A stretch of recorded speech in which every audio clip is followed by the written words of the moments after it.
कक्षा 12वीं, विषय भौतिक शास्त्र। दूसरा अध्याय हम पढ़ रहे थे यहाँ पर विद्युत विभव तथा धारिता। इसी का कुछ वीडियो मैं भेज रहा हूँ यहाँ पर। जैसे कि ये देखिए, 3 प्रतिरोधों को श्रेणी क्रम में जोड़ा जाता है। इसका चित्र बनाकर तुल्य प्रतिरोध का व्यंजक ज्ञात कीजिए। ये देखिए प्रतिरोध का निशान है। प्रतिरोध किसको बोलते हैं?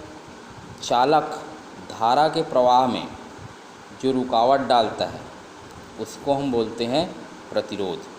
तो जब प्रतिरोधों को श्रेणी क्रम में जोड़ा जाता है तो ऐसा जब जोड़ने पर इसका जो प्रतिरोध होता है ये बढ़ता है कि घटता है, इसके लिए हम व्यंजक निकालते हैं। तो यहाँ पर 3 प्रतिरोधों को श्रेणी क्रम में जोड़ा गया। श्रेणी क्रम का मतलब ये होता है पहले प्रतिरोध के दूसरे सिरे को दूसरे प्रतिरोध के पहले सिरे से, ठीक है, दूसरे के पहले के दूसरे को दूसरे के पहले से, फिर इसके दूसरे को उसके पहले से जोड़ते जाते हैं। मतलब जितने भी प्रतिरोध होते हैं सबके द्वितीय सिरे को अगले वाले प्रतिरोध के प्रथम सिरे के साथ जोड़ते जाते हैं। और इसके साथ हम जोड़ देते हैं एक सेल। सेल से जब धारा प्रवाहित होती है तो प्रतिरोधों के सिरों पर विभवांतर उत्पन्न हो जाता है। मान लेते हैं R1, R2 और R3 के सिरों के बीच विभवांतर क्रमशः V1, V2, V3 हो रहा है। तो A और B के बीच टोटल विभवांतर कितना होगा? V = V1 + V2 + V3। ओम के नियम से विभवांतर का सूत्र होता है धारा गुणित प्रतिरोध। यहाँ पर देखो धारा I लिखा है, यहाँ भी I, यहाँ भी I। ऐसा क्यों है? क्योंकि जब श्रेणी क्रम में जुड़ा रहता है तो सभी प्रतिरोधों में से होकर समान धारा बहती है, इसलिए धारा के मान को परिवर्तित नहीं करना है। अब इस सब मान को यहाँ रख दोगे, ये रख दिया यहाँ पर। अब इन तीनों से I कॉमन निकाल लेते हैं। इसको नाम देते हैं समीकरण नंबर 1। यदि तीनों प्रतिरोधों का तुल्य प्रतिरोध, मतलब इन तीनों प्रतिरोधों की जगह सिर्फ एक प्रतिरोध हो जिसका मान R है, तो विभवांतर V = हो जाएगा I × R। इसको नाम देते हैं समीकरण नंबर 2। समीकरण 1 और 2 को देखिए, दोनों का एक पक्ष बराबर है तो इसका दूसरा पक्ष भी आपस में बराबर होगा। तुलना कर देते हैं समीकरण 1 और 2 का। ये I से ये I कट जाएगा, ये निकल गया तुल्य प्रतिरोध। तो श्रेणी क्रम में जो तुल्य प्रतिरोध है ये अलग अलग प्रतिरोधों के योगफल के बराबर है। मतलब श्रेणी क्रम में जब प्रतिरोधों को जोड़ा जाता है तो इसका प्रतिरोध जो है बढ़ जाता है। ये है श्रेणी क्रम संयोजन। इसी प्रकार 3 प्रतिरोधों को समांतर क्रम में जोड़ते हैं तब क्या होगा? ये देखिए समांतर क्रम, एक के नीचे एक के नीचे एक, पैरेलल बोलते हैं। इस प्रकार से जोड़ते हैं तो ये समांतर क्रम कहलाता है।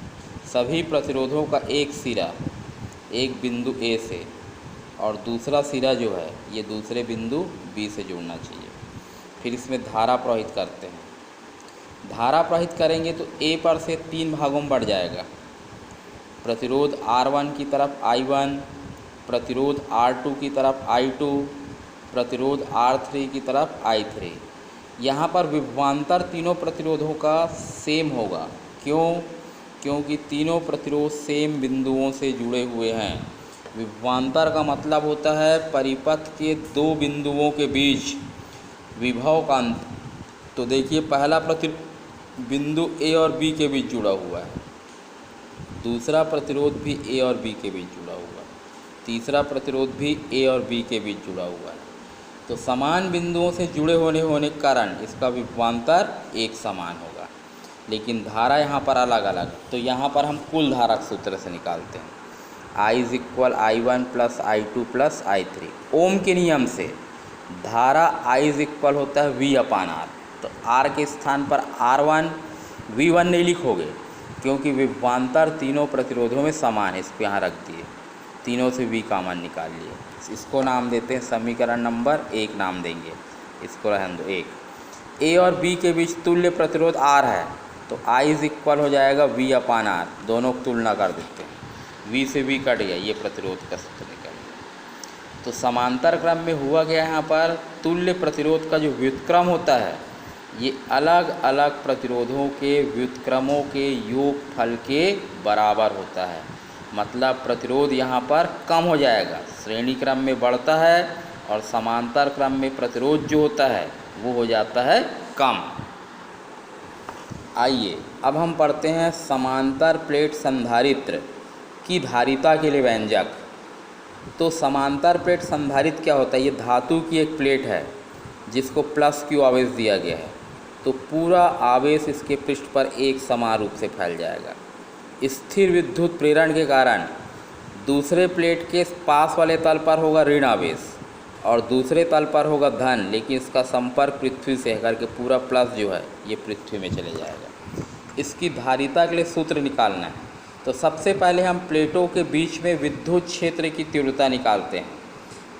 E = सिग्मा अपान एप्सिलॉन 0। सिग्मा जो है ये है पृष्ठीय आवेश घनत्व, जिसका सूत्र होता है Q अपान A। ये निकल गया विद्युत क्षेत्र की तीव्रता। अब प्लेट A और B के बीच विभवांतर निकालते हैं। तो विभवांतर का सूत्र होता है विद्युत क्षेत्र की तीव्रता गुणित दूरी। ये D दोनों प्लेटों के बीच की दूरी है, ये E का मान रखती है। ये निकल गया विभवांतर। अब समांतर प्लेट संधारित्र की धारिता का सूत्र होता है C = Q अपान V। ये Q का मान रखती है, V का मान सॉरी। Q को लिख सकते हैं सिग्मा इंटू ए। सिग्मा सिग्मा कट गया, पलट के ऊपर चले जाएगा। Epsilon 0 × A upon D। ये है समांतर प्लेट संधारित्र की धारिता। इस सूत्र की सहायता से हम बता सकते हैं कि समांतर प्लेट संधारित्र की जो धारिता होती है ये कौन कौन से कारक पर निर्भर करता है। C = A। यदि प्लेट का क्षेत्रफल ज़्यादा है तो वहाँ पर उसकी धारिता भी अधिक होगी। C = D। दोनों प्लेटों के बीच की दूरी यहाँ पर कम होना चाहिए। जितना ज़्यादा कम होगा प्लेटों के बीच की दूरी, विद्युत संधारित्र की धारिता उतनी ही अधिक होगी। ये जो बल रेखाएं होती है ये विद्युत बल रेखाएं हैं, जो प्लस आवेश से चालू होता है और माइनस आवेश पर समाप्त होता है। ये विद्युत बल रेखा है इसका। तो ये समांतर प्लेट संधारित्र में दो प्लेटें होती है। एक प्लेट को आवेश देते हैं और दूसरे प्लेट का संपर्क कर देते हैं पृथ्वी से, अर्थिंग बोलते हैं इसको। तो ये कहलाता है समांतर प्लेट संधारित्र। इसकी धारिता निकालने के लिए पहले विद्युत क्षेत्र तीव्रता निकालोगे, उसके बाद विभवांतर बराबर विद्युत क्षेत्र तीव्रता गुणित दूरी के सूत्र से विभवांतर निकालने के बाद इसको धारिता के सूत्र में रखना है। धारिता के सूत्र में जब रख दोगे तो इस प्लेट समांतर प्लेट जो संधारित्र है इसकी धारिता के लिए व्यंजक प्राप्त हो जाएगा। इसी प्रकार देखो प्लेटों के बीच में, दोनों प्लेटों के बीच में यदि कोई परावैद्युत पदार्थ रख दें तो इसकी भी धारिता का सूत्र हम निकाल सकते हैं। इसके लिए वायु में विद्युत क्षेत्र निकालना पड़ेगा और परावैद्युत माध्यम में। बाकी निकालने का तरीका जो है ये पूर्ववत ही होता है।